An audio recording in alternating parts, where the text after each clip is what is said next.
Hi guys, welcome back to my channel. Railway ಇಲಾಖೆಯಲ್ಲಿ ಹಲವಾರು ಹುದ್ದೆಗಳಿದ್ದಾವೆ. ಯಾವ ಯಾವ ಹುದ್ದೆಗಳಿದ್ದಾವೆ, ಎಷ್ಟು ಹುದ್ದೆಗಳಿದ್ದಾವೆ, ಪ್ರಾರಂಭದ ದಿನಾಂಕ ಏನು, ಕೊನೆಯ ದಿನಾಂಕ ಏನು, ಕ್ವಾಲಿಫಿಕೇಷನ್ ಏನಾಗಿರ್ಬೇಕು, ಏಜ್ ಎಷ್ಟು ಇರಬೇಕು, ಫುಲ್ ಡೀಟೇಲ್ ಆಗಿ ಈ ಒಂದು ವಿಡಿಯೋದಲ್ಲಿ ಎಕ್ಸ್ಪ್ಲೇನ್ ಮಾಡ್ತಾ ಹೋಗ್ತೀನಿ. ಎಲ್ಲೂ ಕೂಡ ವಿಡಿಯೋನ ಸ್ಕಿಪ್ ಮಾಡಬೇಡಿ, ಕಂಪ್ಲೀಟಾಗಿ ನೋಡಿ. ಇನ್ನೂ ಕೂಡ ಯಾರೆಲ್ಲ ನನ್ನ ಚಾನಲನ್ನು ಸಬ್ಸ್ಕ್ರೈಬ್ ಆಗದೆ ವಿಡಿಯೋ ನೋಡ್ತಾ ಇದ್ದೀರಿ, ಪ್ಲೀಸ್ ಸಬ್ಸ್ಕ್ರೈಬ್ ಆಗಿ. ನಾನು ಹಾಕುವಂತಹ ಎಲ್ಲ ವಿಡಿಯೋಗಳು ನಿಮಗೆ ಬಂದು ತಲುಪುತ್ತವೆ. ಈ ಒಂದು ವಿಡಿಯೋಗೆ ನಾನು 50 ಲೈಕ್ಸನ್ನು ನಿಮ್ಮಿಂದ ಎಕ್ಸ್ಪೆಕ್ಟ್ ಮಾಡ್ತಾ ಇದ್ದೀನಿ. ಪ್ಲೀಸ್ ಲೈಕ್ ಮಾಡಿ. ಈ ರೈಲ್ವೆ ಇಲಾಖೆಯಲ್ಲಿ ಹಲವಾರು ಹುದ್ದೆಗಳಿದ್ದಾವೆ. ಪ್ರಾರಂಭದ ದಿನಾಂಕ ಬಂದು 7/1/2025 ಪ್ರಾರಂಭದ ದಿನಾಂಕ ಆಗಿರುತ್ತೆ. ಅದೇ ರೀತಿಯಾಗಿ ಕೊನೆಯ ದಿನಾಂಕ ಬಂದು 6/2/2025 ಕೊನೆಯ ದಿನಾಂಕ ಆಗಿರುತ್ತೆ. ಅಪ್ಲಿಕೇಶನ್ ಫೀಸ್ ಕಟ್ಟೋದಕ್ಕೆ ಕೊನೆಯ ದಿನಾಂಕ ಬಂದು 7/2/2025 ಹಿಡಿದು 8/2/2025 ಕೊನೆಯ ದಿನಾಂಕ ಆಗಿರುತ್ತೆ. ಅದಾದ ನಂತರ ನಿಮ್ಮ ಅಪ್ಲಿಕೇಶನಲ್ಲಿ ಏನಾದರೂ ಸಣ್ಣ ಪುಟ್ಟ ತಪ್ಪುಗಳಾಗಿದ್ದರೆ ಅದನ್ನು ಕರೆಕ್ಷನ್ ಮಾಡ್ಕೊಳ್ಳೋಕ್ಕೆ ಅವರು ಡೇಟ್ ಕೊಟ್ಟಿದ್ದಾರೆ. 9/2/2025 ಹಿಡಿದು 18/2/2025 ಒಳಗಡೆ ನೀವು ಕರೆಕ್ಷನ್ಸನ್ನು ಮಾಡ್ಕೋಬಹುದು. ಇಲ್ಲಿ ಹಲವಾರು ಹುದ್ದೆಗಳಿದ್ದಾವೆ, ಒಂದೊಂದಾಗಿ ನೋಡ್ತಾ ಹೋಗೋಣ. ಇಲ್ಲಿ ಅಪ್ಲಿಕೇಶನ್ ಫೀಸ್ ಬಂದು ಎಲ್ಲ ಅಭ್ಯರ್ಥಿಗಳಿಗೆ 500 ರೂಪಾಯಿ ಇದೆ. ಮತ್ತು SC ST, physical handicapped, female, third gender, ex service men ಅವರಿಗೆ 250 ರೂಪಾಯಿ ಎಕ್ಸಾಮ್ ಫೀಸ್ ಇದೆ. ಜನರಲ್ ಅಭ್ಯರ್ಥಿಗಳಿಗೆ 500 ರೂಪಾಯಿ ಎಕ್ಸಾಮ್ ಫೀಸ್ ಇದೆ. ಅದೇ ರೀತಿಯಾಗಿ SC ST OBC, third gender, female ಅವರಿಗೆ 250 ರೂಪಾಯಿ ಎಕ್ಸಾಮ್ ಫೀಸ್ ಇದೆ. ಇಲ್ಲಿ ಎಕ್ಸಾಮ್ ಯಾವ ರೀತಿಯಾಗಿ ಮಾಡ್ತಾರಪ್ಪ ಅಂತಂದೇಳಿ ಈಗ ನೋಡ್ತಾ ಹೋಗೋಣ. ಪ್ರೊಫೆಷ್ನಲ್ ಎಬಿಲಿಟಿ ಅಂತಂದೇಳಿ 50 ಕ್ವಶನ್ ಇರುತ್ತೆ, 50 ಮಾರ್ಕ್ಸ್ ಇರುತ್ತೆ. ಜನರಲ್ ಅವೇರ್ನೆಸ್ ಅಂತಂದೇಳಿ 15 ಕ್ವಶನ್ ಇರುತ್ತೆ, 15 ಮಾರ್ಕ್ಸ್ ಇರುತ್ತೆ. ಜನರಲ್ ಇಂಟೆಲಿಜೆನ್ಸ್ ಆ್ಯಂಡ್ ರೀಸನಿಂಗ್ ಅಂತಂದೇಳಿ 15 ಕ್ವಶನ್ ಇರುತ್ತೆ, 15 ಮಾರ್ಕ್ಸ್ ಇರುತ್ತೆ. ಮ್ಯಾಥಮೆಟಿಕ್ಸ್ 10 ಕ್ವಶನ್ ಇರುತ್ತೆ, 10 ಮಾರ್ಕ್ಸ್ ಇರುತ್ತೆ. ಜನರಲ್ ಸೈನ್ಸ್ 10 ಕ್ವಶನ್ ಇರುತ್ತೆ, 10 ಮಾರ್ಕ್ಸ್ ಇರುತ್ತೆ. ಒಟ್ಟು ಟೋಟಲ್ ಆಗಿ 100 ಅಂಕಗಳಿಗೆ 100 ಮಾರ್ಕ್ಸ್ ಇರುತ್ತೆ. ಇಲ್ಲಿ ಟೈಮಿಂಗನ್ನು ಕೊಟ್ಟಿದ್ದಾರೆ, ನೋಡ್ತಾ ಇರ್ಬೋದು ನೀವು, 90 ನಿಮಿಷ ಟೈಮಿಂಗನ್ನು ಕೊಟ್ಟಿದ್ದಾರೆ. ಒಂದು ವೇಳೆ PWD ಅಂತಂದರೆ ಫಿಸಿಕಲ್ ಹ್ಯಾಂಡಿಕ್ಯಾಪ್ಡ್ ಯಾರ್ಯಾರಿದ್ದರೆ, ಈಗ ಕಣ್ಣು ಇಲ್ಲದೆ ಇರೋರು, ಕಿವಿ ಇಲ್ಲದೆ ಇರೋರು, ಆ ಥರ ಏನಾದರೂ ಒಂದು ಹ್ಯಾಂಡಿಕ್ಯಾಪ್ಡ್ ಇರೋವಂಥವ್ರಿಗೆ 120 ಮಿನಿಟ್ಸನ್ನು ಅವರು ಕೊಡ್ತಾರೆ.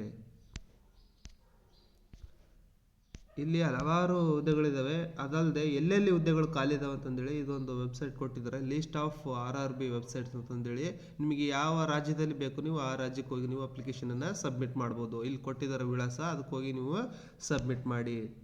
ಇಲ್ಲಿ ಹುದ್ದೆಗಳ ಬಗ್ಗೆ ಕೊಟ್ಟಿದ್ದಾರೆ, ಫುಲ್ ಡೀಟೇಲ್ ಆಗಿ ನೋಡ್ತಾ ಹೋಗೋಣ. Post graduate teacher commerce, post graduate teacher commerce male candidates, post graduate teacher Hindi, post graduate teacher Hindi male candidates, post graduate teacher political science, post graduate teacher Bengali, post graduate biology English medium ಅಂತಂದೇಳಿ ಕೇಳಿದ್ದಾರೆ. Post graduate teacher biology, ಆಮೇಲೆ post graduate teacher maths English medium ಅಂತಂದೇಳಿ ಕೇಳಿದ್ದಾರೆ. Post graduate teacher maths English medium female candidates ಅಂತಂದೇಳಿ ಹೇಳಿದ್ದಾರೆ. Post graduate teacher chemistry English medium ಅಂತಂದೇಳಿ ಹೇಳಿದ್ದಾರೆ. Post graduate teacher economics ಅಂತಂದೇಳಿ ಹೇಳಿದ್ದಾರೆ. Post graduate teacher English female candidates ಅಂತ ಹೇಳಿದ್ದಾರೆ. ಪೋಸ್ಟ್ ಗ್ರಾಜ್ಯುಯೇಟ್ ಟೀಚರ್ ಇಂಗ್ಲೀಷ್ ಮೇಲ್ ಕ್ಯಾಂಡಿಡೇಟ್ಸ್ ಅಂತಂದು ಹೇಳಿದ್ದಾರೆ. ಪೋಸ್ಟ್ ಗ್ರಾಜ್ಯುಯೇಟ್ ಟೀಚರ್ ಇಂಗ್ಲೀಷ್ ಮತ್ತು ಅದಾದ ನಂತರ post graduate teacher geography English medium ಅಂತಂದು ಹೇಳಿದ್ದಾರೆ. Post graduate teacher history English medium ಅಂತ ಹೇಳಿದ್ದಾರೆ. Post graduate teacher home science English medium ಅಂತ ಹೇಳಿದ್ದಾರೆ. ಪೋಸ್ಟ್ ಗ್ರಾಜ್ಯುಯೇಟ್ ಟೀಚರ್ ಫಿಸಿಕ್ಸ್, ಅದಾದ ನಂತರ post graduate teacher physics female ಅಂತಂದು ಹೇಳಿದ್ದಾರೆ. Post graduate teachers physics male candidates ಅಂತಂದು ಹೇಳಿದ್ದಾರೆ. ಆಮೇಲೆ post graduate teacher sociology, post graduate teacher physical education, next post graduate teacher computer science supervisor ಅಂತಂದು ಕೇಳಿದ್ದಾರೆ. Trained graduate teacher drawing English medium ಅಂತ ಕೇಳಿದ್ದಾರೆ. Next chief law assistant, public prosecutor, physical training instructor English medium. Next trained graduate teacher arts Bengali medium ಅಂತ ಕೇಳಿದ್ದಾರೆ. Next trained graduate teacher arts English medium ಅಂತ ಕೇಳಿದ್ದಾರೆ. Next trained graduate teacher biology ಅಂತಂದೇಳಿ ಕೇಳಿದರೆ English medium. Trained graduate teacher English. Next trained graduate teacher geography. Next trained graduate teacher Hindi. Next trained graduate teacher maths. Trained graduate teacher maths English medium. Next trained graduate teacher maths and science ಎರಡು ಕೇಳಿದ್ದಾರೆ ಇಲ್ಲಿ. Next trained graduate teacher music English medium ಅಂತ ಕೇಳಿದ್ದಾರೆ. Trained graduate teacher R PCB ಅಂತಂದೇಳಿ ಕೇಳಿದ್ದಾರೆ. Next trained graduate teacher PCM. Trained graduate teacher Sanskrit. Trained graduate teacher science. Physical training instructor English medium ಮೇಲ್ candidates ಅಂತ ಹೇಳಿದ್ದಾರೆ. ಅದಾದ ನಂತರ graduate teacher science. Trained graduate teacher social science. Trained graduate teacher social science female candidates. Trained graduate teacher are home science ಅಂತಂದೇಳಿ female candidates ಕೇಳಿದ್ದಾರೆ. Trained graduate teacher Hindi female candidates ಕೇಳಿದ್ದಾರೆ. Trained graduate teacher craft English medium ಅಂತ ಹೇಳಿದ್ದಾರೆ. ಅದಂದರೆ trained graduate teacher Assamese ಅಂತಂದೇಳಿ ಕೇಳಿದ್ದಾರೆ.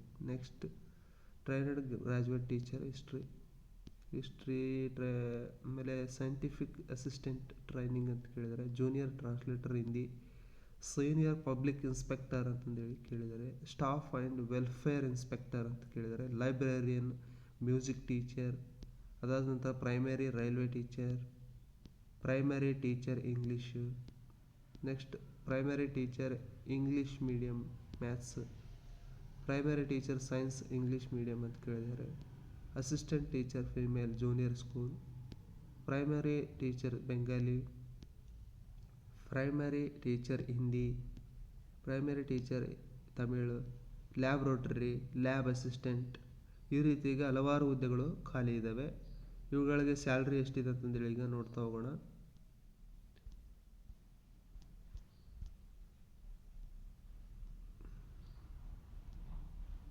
ಈ ಒಂದು PDF ಯಾರಿಗೇನ ಬೇಕಾಗಿತ್ತಪ್ಪ ಅಂತಂದರೆ ನನ್ನ ವಿಡಿಯೋ ಡಿಸ್ಕ್ರಿಪ್ಷನ್ ಬಾಕ್ಸ್ನಲ್ಲಿ ನನ್ನ ಟೆಲಿಗ್ರಾಮ್ ಚಾನಲ್ ಲಿಂಕ್ ಕೊಟ್ಟಿರ್ತೀನಿ. ಆ ಲಿಂಕ್ ಕ್ಲಿಕ್ ಮಾಡಿ ನನ್ನ ಟೆಲಿಗ್ರಾಮ್ ಚಾನಲನ್ನು ಜಾಯಿನ್ ಆಗಿ ಈ ಒಂದು PDF ಅನ್ನು ಪಡೆದುಕೊಂಡು ಕಂಪ್ಲೀಟಾಗಿ ನೋಡಿಕೊಂಡು ನೀವು ಅಪ್ಲಿಕೇಶನನ್ನು ಸಬ್ಮಿಟ್ ಮಾಡಿ. ಎಲ್ಲ ರೀತಿಯ ಅಪ್ಡೇಟನ್ನು ನಾನು ಟೆಲಿಗ್ರಾಮ್ ಚಾನಲ್ನಲ್ಲಿ ಕೊಡ್ತಾ ಇರ್ತೀನಿ. ಆದ್ದರಿಂದ ನನ್ನ ಟೆಲಿಗ್ರಾಮ್ ಚಾನಲನ್ನು ಫಾಲೋ ಮಾಡಿ. ಇಲ್ಲಿ 47,600 ರೂಪಾಯಿ ಸ್ಯಾಲ್ರಿ ಇದೆ ಎಲ್ಲರಿಗೂ. 47,600 ಬೇಸಿಕ್ ಪೇ. ಆಮೇಲೆ 44,900 ರೂಪಾಯಿನೂ ಕೂಡ ಇದೆ ಕೆಲವೊಂದಷ್ಟು ಪೋಸ್ಟ್ಗಳಿಗೆ. ಅದಾದ ನಂತರ ಕೆಲವೊಂದಷ್ಟು ಪೋಸ್ಟ್ಗಳಿಗೆ ಕಡಿಮೆನೂ ಇದೆ. ಎಷ್ಟಂತ ಎಂದು ಹೇಳ್ತಾ ಹೋಗ್ತೀನಿ. ತುಂಬ ಪೋಸ್ಟ್ಗಳಿದ್ದಾವೆ. ಎಲ್ಲ ನೀಟಾಗಿ ನೋಡ್ಕೊಂಡು ಅಪ್ಲಿಕೇಶನನ್ನು ಸಬ್ಮಿಟ್ ಮಾಡಿ. ಇದು ಸೆಂಟ್ರಲ್ ಗೌರ್ಮೆಂಟ್ ಹುದ್ದೆ ಆಗಿದೆ. ಆದಷ್ಟು ಬೇಗ ಎಲ್ಲರೂ ಕೂಡ ಅಪ್ಲಿಕೇಶನ್ ಹಾಕೋದಕ್ಕೆ ಶುರು ಮಾಡಿ. ನೋಡ್ತಾ ಇರ್ಬೋದು ನೀವು, ಬಹಳಷ್ಟು ಪೋಸ್ಟ್ಗಳನ್ನು ಬಿಟ್ಟಿದ್ದಾರೆ. ಅದಾದ ನಂತರ ಕೆಲವೊಂದಷ್ಟು ಪೋಸ್ಟ್ಗಳಿಗೆ 35,400 ರೂಪಾಯಿ ಬೇಸಿಕ್ ಪೇ ಸ್ಯಾಲ್ರಿ ಇದೆ. ನೋಡ್ತಾ ಇರ್ಬೋದು ನೀವು. ಲಾಸ್ಟಿಗೆ 25,500 ರೂಪಾಯಿ ಪ್ಲಸ್ ಇನ್ನು ಕೆಲವೊಂದಷ್ಟು ಪೋಸ್ಟ್ಗಳಿಗೆ 19,900 ರೂಪಾಯಿ ಬೇಸಿಕ್ ಪೇ ಸ್ಯಾಲ್ರಿ ಇದೆ. ಎಲ್ಲರಿಗೂ ಕೂಡ ಈ ಮೇಲಿನ ಎಲ್ಲ ಹುದ್ದೆಗಳಿಗೂ ಕೂಡ 18ರಿಂದ 48 ವರ್ಷದೊಳಗಿನ ಎಲ್ಲ ಅಭ್ಯರ್ಥಿಗಳು ಕೂಡ ಈ ಒಂದು ಹುದ್ದೆಗಳಿಗೆ ಅರ್ಜಿಯನ್ನು ಸಲ್ಲಿಸಬಹುದು. ಇಲ್ಲಿ ಕೆಲವೊಂದಷ್ಟು ಕ್ವಾಲಿಫಿಕೇಷನ್ 12th ಡಿಗ್ರಿ ಆಗಿರಬೇಕು, ಆಮೇಲೆ 12th ಪಾಸ್ ಆಗಿರಬೇಕು, ಅಥವಾ ಡಿಗ್ರಿ ಪಾಸ್ ಆಗಿರಬೇಕು, ಅಥವಾ ಪೋಸ್ಟ್ ಗ್ರಾಜುಯೇಟ್ ಪಾಸ್ ಆಗಿರಬೇಕು. ಕೆಲವೊಂದಷ್ಟು ಹುದ್ದೆಗಳಿಗೆ 3 ವರ್ಷ ಎಕ್ಸ್ಪೀರಿಯೆನ್ಸ್ ಆಗಿರಬೇಕು. ಇನ್ನು ಕೆಲವೊಂದಷ್ಟು ಹುದ್ದೆಗಳಿಗೆ 6 ವರ್ಷ ಎಕ್ಸ್ಪೀರಿಯೆನ್ಸ್ ಆಗಿರಬೇಕು. ಇವೆಲ್ಲವೂ ಕೂಡ ಸೆಂಟ್ರಲ್ ಗೌರ್ಮೆಂಟ್ ಹುದ್ದೆ ಆಗಿದ್ದು ಆದಷ್ಟು ಬೇಗ ಎಲ್ಲರೂ ಕೂಡ ಅಪ್ಲಿಕೇಶನನ್ನು ಸಬ್ಮಿಟ್ ಮಾಡಿ. ಎಲ್ಲ 7th ಪೇ ನಡೀತಾ ಇದೆ. ಇನ್ನು ಒಂದು ವರ್ಷದ ಒಳಗಡೆ 8th ಪೇನು ಕೂಡ ಕೊಡ್ತಾರೆ. ಆದ್ದರಿಂದ ಎಲ್ಲರೂ ಅಪ್ಲಿಕೇಶನನ್ನು ಹಾಕೋದಕ್ಕೆ ಶುರು ಮಾಡಿ. ಎಲ್ಲರಿಗೂ ಕೂಡ ಇದೊಂದು ಗುಡ್ ನ್ಯೂಸ್ ಆಗಿರುತ್ತೆ. ಈ ಒಂದು ಮಾಹಿತಿ ಎಲ್ಲರಿಗೂ ಉಪಯುಕ್ತ ಅಂತಂದೇಳಿ ಅನಿಸಿದರೆ ನೀವೆಲ್ಲರೂ ಕೂಡ ನನ್ನ ವಿಡಿಯೋವನ್ನು ನಿಮ್ಮ ಸ್ನೇಹಿತರಿಗೆ ಮತ್ತು ಫ್ಯಾಮಿಲಿಯವರಿಗೆ ಶೇರ್ ಮಾಡಿ, ಲೈಕ್ ಮಾಡಿ, ಹಾಗೆ ಸಬ್ಸ್ಕ್ರೈಬ್ ಆಗೋದನ್ನು ಮಾತ್ರ ಮರಿಬೇಡಿ. ಎಲ್ಲರಿಗೂ ಗುಡ್ ಲಕ್.